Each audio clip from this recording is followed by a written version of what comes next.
છોટાઉદેપુર જિલ્લા સેવા સદન ખાતે છોટાઉદેપુર જિલ્લાના ટેટ પાસ વિદ્યાર્થીઓ દ્વારા પહોંચી જિલ્લા કલેક્ટરને સંબોધીને એક આવેદનપત્ર નિવાસી કલેક્ટરને આપવામાં આવ્યું હતું કે જેમાં ઉમેદવારો દ્વારા કાયમી ભરતી શિક્ષકોની કરવામાં આવે જે માટેની માંગ કરવામાં આવી છે। આ સાથે જ ગુજરાતના દરેક જિલ્લામાં આવા શિક્ષકોને 11 માસના કરાર આધારિત ભરીને આવનાર પેઢીનું શિક્ષણ ખત્મ કરવાનું કાવતરું હોય તેમ જણાઈ રહ્યું છે। જેમ કે 11 માસના કરારવાળા શિક્ષકોની જવાબદારી વગરનું શિક્ષણ કાર્ય કરીને બાળકોને ખૂબ મોટો અન્યાય થયાનું છે। તો શિક્ષણ કાર્ય બાદ પરીક્ષાના પેપર તપાસવાના પરિણામ તૈયાર કરવા બધી કામગીરી 11 માસ પછી કોણ કરશે તેવો સવાલ પણ ઉઠી રહ્યો છે અને પુનઃ કાયમી ભરતી કરવા માટે સમગ્ર છોટાઉદેપુર જિલ્લાના ટેટ ઉમેદવારો દ્વારા માંગ કરવામાં આવી છે।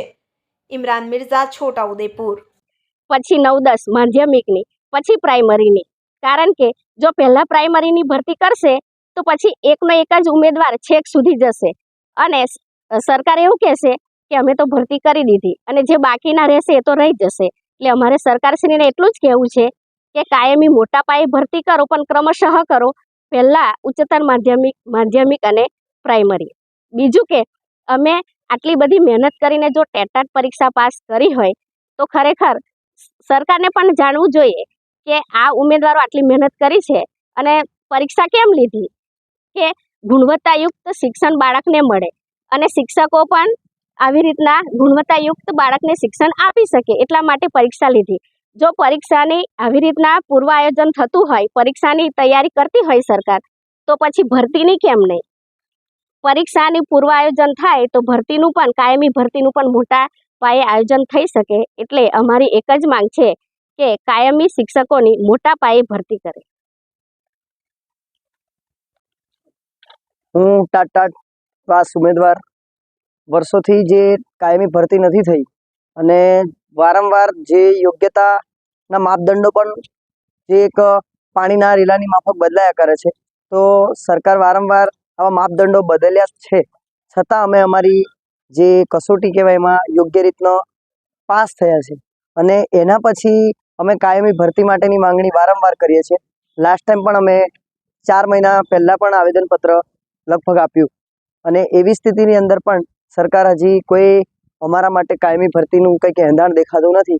તો તેવી સ્થિતિમાં અમારી નમ્ર વિનંતી એ છે કે કાયમી ભરતી મોટા પાયે થાય અને ક્રમશઃ ભરતી થાય, જેથી કરીને જે પણ ઉમેદવાર પરીક્ષા પાસ કરી છે અને યોગ્યતા ધરાવે છે એમને એક શિક્ષક બનવાની તક મળે। અમારે એક જ સપનું છે કે કાયમી શિક્ષક અમે બનીએ અને સપનું સાકાર કરવા માટે ઘણા બધા વર્ષો પછી પરીક્ષા આવી અને પરીક્ષાનું પ્રિપરેશન કર્યા પછી અમે ઘણા બધા મહામહેનતે પરીક્ષા પાસ કરી છે। આર્થિક રીતનો અમારો ઘણો બધો વિસ્તાર પછાત છે અને એમાં અમે બધા જ તકે વર્ગ આવીએ છીએ। તો એવી સ્થિતિમાં અમે ઘણા બધા પેટે પાટા બાંધીને અભ્યાસ કર્યો છે। અમારા મમ્મી પપ્પાઓના પણ એવા જ સપના છે કે અમારો છોકરો કંઈક અમારા ઘરનું એક આર્થિક ઉપાર્જનનું સાધન બને અને એના માટે અમને ભણાયા છે। તો તેવી સ્થિતિની અંદર સરકાર જો કાયમી શિક્ષક બનવાનું અમારું સપનું પૂરું જ ના થવા દે તો અમારા વર્ષોના વર્ષો પણ બગડે છે અને વર્ષોથી મહેનત કરેલી જે ડિગ્રીઓ કહેવાય એ ડિગ્રીઓ પણ એક ફાઇલનું સુશોભન માટે ડેકોરેશન સ્વરૂપે મૂકી હોય એવું જ કંઈક દેખાઈ રહ્યું છે। અને સરકાર વારંવાર નવા કાયદાઓ બનાવે, એમાં આજે જ કંઈક સમાચારમાં સાંભળવા મળ્યું કે હવે 16 વર્ષથી નાની ઉંમરના જે કોઈ પણ વિદ્યાર્થી હશે એને પણ ટ્યુશન મોકલવું એ દંડને પાત્ર ગણાશે। સ્વાભાવિક વસ્તુ છે કે જે પણ ભારણ છે સરકાર વિદ્યાર્થી પ્રત્યેનું એ ઉઠાવવા માટેનો આ પ્રયત્ન એક બહુ સારો કહેવાય, પરંતુ તેવી સ્થિતિની અંદર જે પ્રાઇવેટ સંસ્થાઓ દ્વારા કે પછી કેટલાક શિક્ષકો જે કાયમી શિક્ષક બની નથી શક્યા તેવા શિક્ષકો ટ્યુશન કરાવે છે, તો એવા ટ્યુશનોનું જે એક પ્લેટફોર્મ કહેવાય એ આખું છીનવાઈ જવાનું છે।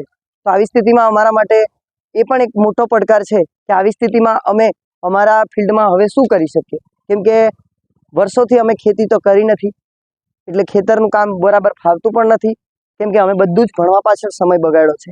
તેવી સ્થિતિમાં અમારું દૂધમાં અને દહીંમાં પગ રાખીને જીવન જીવવું, આ એક કઠોર પરિસ્થિતિમાં જીવન જીવવું, એના કરતાં અમને એવું લાગે છે કે કાયમ માટે સરકાર ભરતી કરવા જ ન માંગતી હોય તો ગાઈડલાઇન્સ જે રીતના કાયદાઓ બનાવીને બહાર પાડે છે એ રીતનો ચોખ્ખા મોઢે અમને બહાર પાડી દે કે શું કરવા માંગે છે, તો અમને ચોક્કસ ખ્યાલ આવે ને।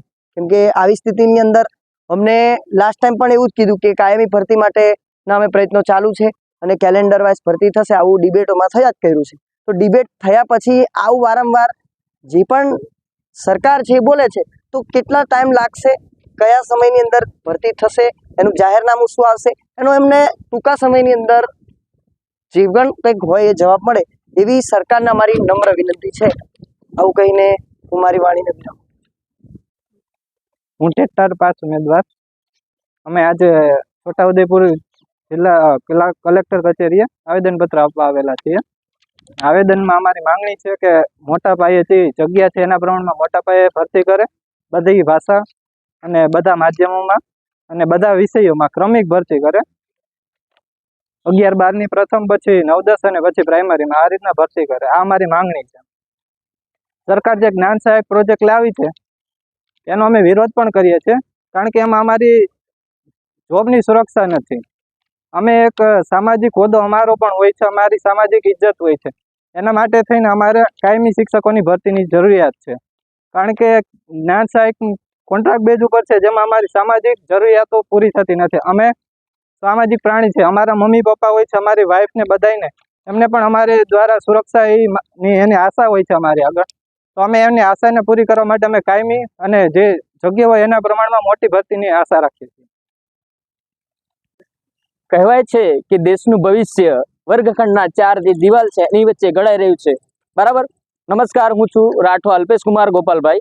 છોટાઉદેપુર જિલ્લાનો હું ટેટ પાસ એક ભાવિ શિક્ષક છું, અને અમે લોકો ભેગા થયા છે આજે છોટાઉદેપુર જિલ્લા સેવા સદન ખાતે, કારણ કે જે શિક્ષકોની પૂરતી ઘટ છે. NEP 2020 મુજબ 32,000 પ્લસ શિક્ષકોની ગુજરાતની અંદર ઘટ છે.